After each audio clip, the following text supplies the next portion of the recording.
जम्मू कश्मीर की जनता तक एक विषय या कुछ बातें पहुंचाना चाहते हैं। मेरे साथ भारतीय जनता पार्टी के राष्ट्रीय सचिव और विधायक आरएसपुरा डॉक्टर नरेंद्र सिंह जी, भारतीय जनता पार्टी के प्रदेश उपाध्यक्ष फॉर्मर मिनिस्टर और MLA Jammu north Shri Shyam Sharma ji, Bharatiya Janata party के स्टेट के स्पोक्स पर्सन यंग और डायनामिक लीडर हमारे MLA Udhampur east RS Pathania साहब, सुरक्षा बलों ने बहुत ही गंभीरता से लिया, क्योंकि पिछले 36 वर्षों से जो आतंकवाद जम्मू कश्मीर में चल रहा है, इस 36 वर्षों के इतिहास में इस प्रकार की निर्मम बर्बरतापूर्ण ये अलग घटना थी। इसलिए भारत सरकार ने बहुत गंभीरता से लिया और आपने देखा 6 और 7 मई की रात को भारत ने, भारतीय सेना ने, भारतीय वायुसेना ने पाकिस्तान में आतंकियों के 9 ठिकाने, जिसमें लश्कर तैयबा, जिसमें जैश ए मोहम्मद, जिसमें हिजबुल मुजाहिदीन के जो टेररिस्ट कैंप्स थे, उनको नष्ट किया, उनको ध्वस्त किया। और भारतीय सेना ने एक ट्वीट करके स्पष्ट कर दिया कि हमने non escalatory, non military, non civilian operation Sindoor को संपन्न तो नहीं किया लेकिन शुरू किया, जिससे हमारा मकसद केवल आतंकवादी ठिकानों को नष्ट करना था।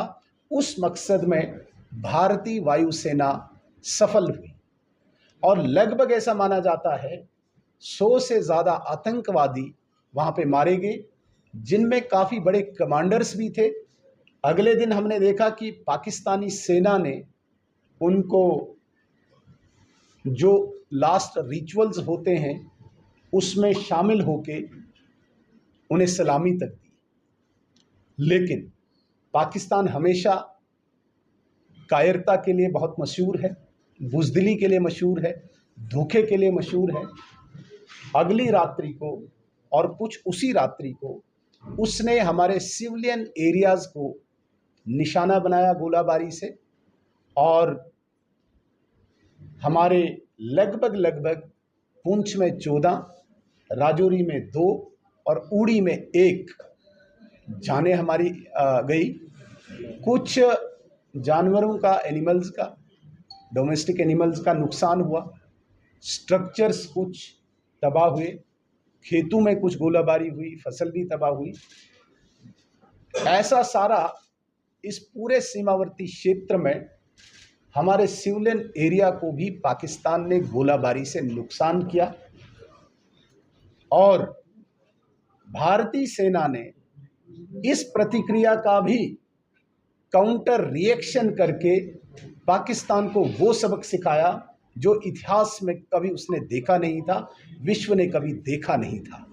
पाकिस्तान के 11 एयर बेसिस को तबाह किया, मिलिट्री एस्टैब्लिशमेंट को नष्ट किया और घुटनों पे बल लाके पाकिस्तान गिड़गिड़ाया और सीज फायर के लिए दुहाई देने लगा। भारतीय सेना ने संयम और धैर्य, सारी चीज़ों का ध्यान रखते हुए ऑपरेशन सिंदूर को फॉर द टाइम होल्ड किया और इस कंडीशन पे किया कि act of terror will be treated as act of war. अगर कभी पाकिस्तान ने दुस्साहस किया, उसे इससे भी सख्त प्रतिक्रिया का सामना करना पड़ेगा। इसमें मैं और ज़्यादा विस्तार से न जाते हुए, अब जो हमारी तरफ सीमावर्ती क्षेत्र में जो नुकसान हुआ है, लॉसेस हुआ है, उसके लिए भारतीय जनता पार्टी की सेंट्रल लीडरशिप ने एक कमेटी का गठन किया। हम 5 एमएलएज, आदरणीय श्याम शर्मा जी, आदरणीय पठानिया जी, आदरणीय डॉक्टर नरेंद्र सिंह जी और आदरणीय डॉक्टर मन्याल जी को नियुक्त किया कि पूरे बॉर्डर एरियाज़ में जाके लॉसेस को एसेस करो और एक रिकमेंडेशन या रिपोर्ट तैयार करो। इसके लिए हमने हीरानगर से सीमावर्ती क्षेत्रों में जाने का तय किया और हीरानगर से होते हुए पूरे सुचेतगढ़, अरनिया, आरएसपुरा, चम, पलामाला, अखनूर, राजौरी, नौशेरा, पुंछ, मेंढर, स्वरनकोट, उड़ी और अंत में परसों हमने इस पूरे प्रवास को टंगधार में कल्मिनेट किया। ऐसे लगातार 10 दिन हमारी ये टीम पूरे सीमावर्ती क्षेत्र में गई। हमने ग्राउंड में पाया कि काफ़ी ज़्यादा हमारे स्ट्रक्चर्स का नुकसान हुआ है। जैसे मैंने पहला ही कहा कि 14 हमारी जानें पुंछ में, 2 राजौरी में, 1 उड़ी में, ये भी हमने गंवाई। कुछ इस ऑपरेशन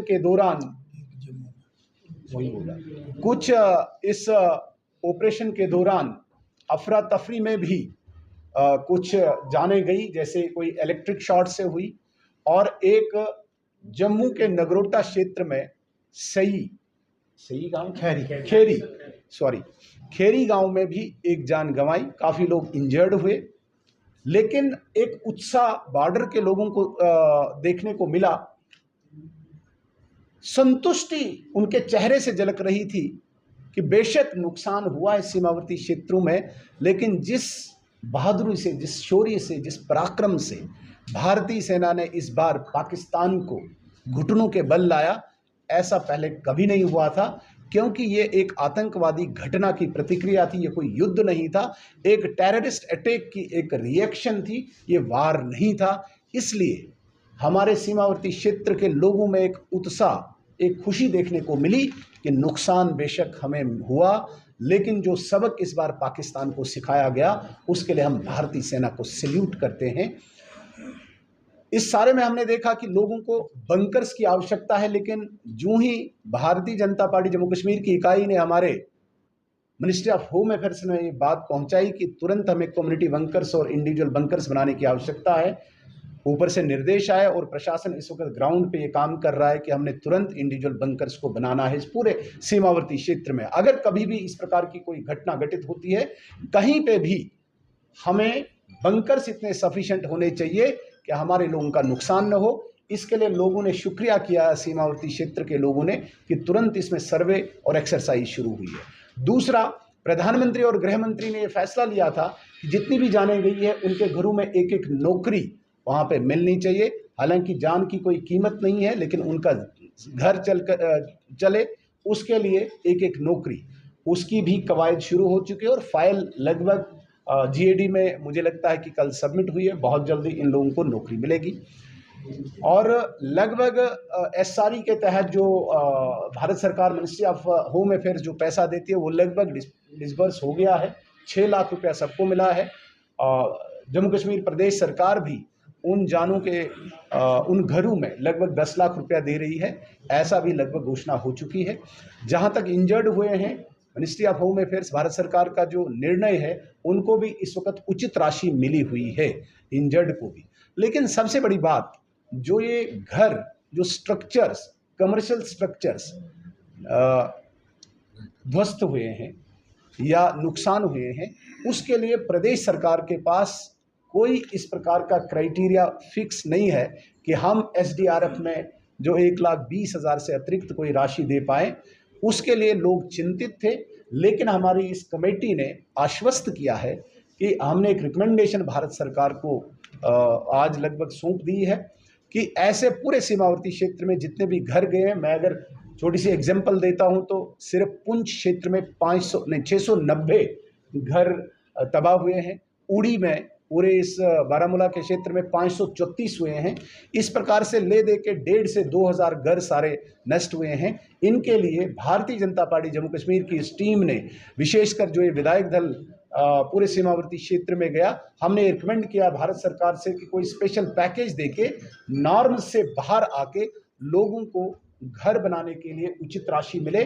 और इन प्रिंसिपल हमें ये आश्वासन मिला है कि एश्योरेंस मिला है भारत सरकार से कि तुरंत ही वो पैसा भी इनको डायरेक्ट बेनिफिट ट्रांसफर के तहत इनके अकाउंट में आएगा, ताकि ये अपना जिंदगी को आगे बढ़ा पाएं। 3 चीजें, एक इंडिविजुअल और कम्युनिटी बैंकर्स जिसकी एक्सरसाइज शुरू हुई है, उन घरों में नौकरी जिनमें जाने चली गई है उसकी प्रोसेस शुरू हो चुका है और बहुत जल्दी नौकरी मिलेगी। तीसरा, जो स्ट्रक्चर्स डैमेज हुए हैं उसके लिए जम्मू कश्मीर सरकार की तरफ से जो SDRF के तहत 1,20,000 मिल रहा है, उससे एक्स्ट्रा भारत सरकार को स्पेशल पैकेज देके लोगों का उत्साह बढ़ाए।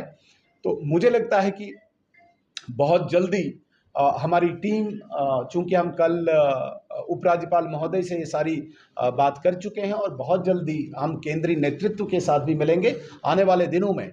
यदि इस प्रकार की घटना, अप्रिय घटना, कोई ऐसी एप्रीहेंशन भी है बहुत सारे लोगों को, अगर ऐसी घटना घटती है तो हमारे लोगों को कोई नुकसान न उठाना पड़े, हमारे लोगों को, सीमावर्ती क्षेत्र में रहने वाले लोगों को कोई परेशानी का सामना न करना पड़े, इसके लिए भारतीय जनता पार्टी कमिटेड है इस पूरे सीमावर्ती क्षेत्र के लिए।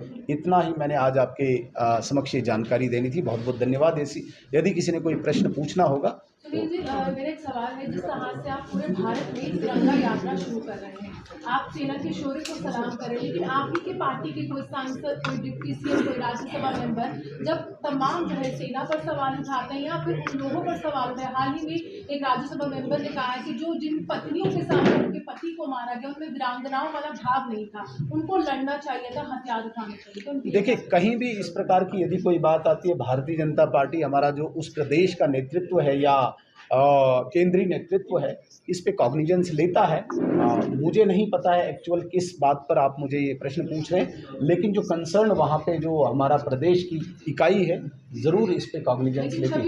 दाग लगता है क्योंकि विपक्ष के लिए बड़ा होता है, आप सेना को सलाम कर रहे हैं और देखिए, विपक्षी नेताओं के बयान इस सारे ऑपरेशन में कहीं न कहीं भारतीय सेना का पराक्रम और भारत सरकार की दृढ़ इच्छा शक्ति पूरे विश्व ने इस बार लोहा माना है। इतिहास में पहली बार हुआ है। ये ठीक है जो आप बात कहते हैं, लेकिन इसको अगर पॉजिटिव वे में हम देखें तो पहली बार किसी टेररिस्ट एक्टिविटी की रिएक्शन, पहली बार दुश्मन देश को अंदर घुसकर मारना, ये पहली बार हुआ है। इस पर चर्चा हो रही है पूरे देश में, इसमें चर्चा हो रही है विदेशों में। और कूटनीतिक दृष्टि से अगर आप देखेंगे, हमने वाटर स्ट्राइक की, हमने डिप्लोमेट्स को वापस बुलाया, हमने अटारी बॉर्डर बंद किया, हमने पाकिस्तान नेशनल्स को वापस भेजा है, हमने आज ऑल पार्टी डेलीगेशन के तहत पाकिस्तान को बेनकाब करने के लिए, एक्सपोज करने के लिए डिफरेंट डेलीगेशंस पूरी दुनिया में भेजे हैं। कहीं न कहीं इसकी चर्चा पूरे देश में है। जहाँ तक आप बात जो कर रहे हैं, कोई स्पेसिफिक बात कर रहे हैं, मैंने पहले ही कह दिया कि वहाँ का कंसर्न जो हमारा प्रदेश की इकाई है या सेंट्रल जो भी हमारी इस डिसिप्लिनरी एक्शन कमेटी होती है, इन चीज़ों को बड़ा माइन्यूटली देख के इस पर पूरा कॉग्निजेंस कि जब गोलाबारी हुई थी और केंद्र सरकार ने कहा है कि जो सीमावर्ती लोग जो हैं उनके लिए 5-5 मरले का प्लाट दिया जाएगा, डॉक्टर जितेंद्र सिंह ने अनाउंस किया था, क्योंकि अक्सर जब गोलाबारी होती है लोग शिफ्ट करके अपने घरों में जा सकते हैं। इसके ऊपर क्या कहेंगे? देखिए, काफ़ी जगह 5-5 मरला पहले मिल चुका है, लेकिन जिस 5 मरला की आप बात कर रहे हैं, अभी भारत सरकार उस सीमावर्ती क्षेत्र में ही लोगों को सशक्त करने के लिए विभिन्न आयाम उठा रही है। हमें कहते हैं कि हम हर घर में सेफ हाउस बनाएंगे, इंडिविजुअल बंकर्स देंगे। हमें कह रहे हैं कि वहाँ पे जो नुकसान हुआ है उसकी भरपाई करेंगे। जहाँ तक नेक्स्ट स्टेप है 5 मरला ज़मीन की, वो अंडर कंसिडरेशन है भारत सरकार के, वो कब तक होगा, लेकिन इमीडिएट जो स्टेप्स उठाए गए हैं 5 मरला के लिए टाइम लग सकता है। इमीडिएट हमने बंकर्स बनाकर उन लोगों को रेस्टोर करना, उन लोगों को सशक्त करना, एम्पावर करना, ये हमारा इस पर। सुनील जी, 4,000 के करीब का आंकड़ा था, मौजूदा स्टेटस क्या है? वो क्या बंकर पूरे अभी तक जो बंकर हैं, जब 2014 में भारत में नरेंद्र मोदी जी की सरकार बनी और बंकर्स देने की घोषणा हुई तो 10,000 बंकर्स भारत सरकार ने दिए थे। उसमें लगभग 9600 बंकर्स इस वक्त एग्जिस्ट कर रहे हैं ग्राउंड में। और जहां जहां हम गए मैं तो कहता हूँ, कल मैं टंगधार के घर में गया, एक प्रिंसिपल का घर था, वो कहते हैं हम पूरी फैमिली अपने इस बंकर में जाके बचे हैं। हम जब आरसपुरा ये सुचेतगढ़ में गए, काफ़ी परिवारों ने बोला कि हम इसलिए बचे क्योंकि हमारे पास बंकर था। तो उन 10,000 बंकर्स का सदुपयोग हुआ है, लेकिन हम कहते हैं नाकाफ़ी है। हम ये भी कहते हैं कि उस वक्त कम्युनिटी बंकर में दाएं बाएं दौड़ने से, भागने से नुकसान हो सकता है। क्यों न हर घर में कोशिश करेंगे, एक फैमिली में या एक खानदान में वहाँ पे एक बंकर हो, ताकि ये बचे। जो पिछला 9600 बंकर्स इस वक्त एग्जिस्ट कर रहे हैं, उसने इस ऑपरेशन सिंदूर में बहुत लोगों की जानें बचाई। जम्मू में भी बंकर बनेंगे, क्योंकि जो हालात इसमें जम्मू में भी ड्रोन जम्मू में ड्रोन जो आप कह रहे हैं, देखिए बहुत सारी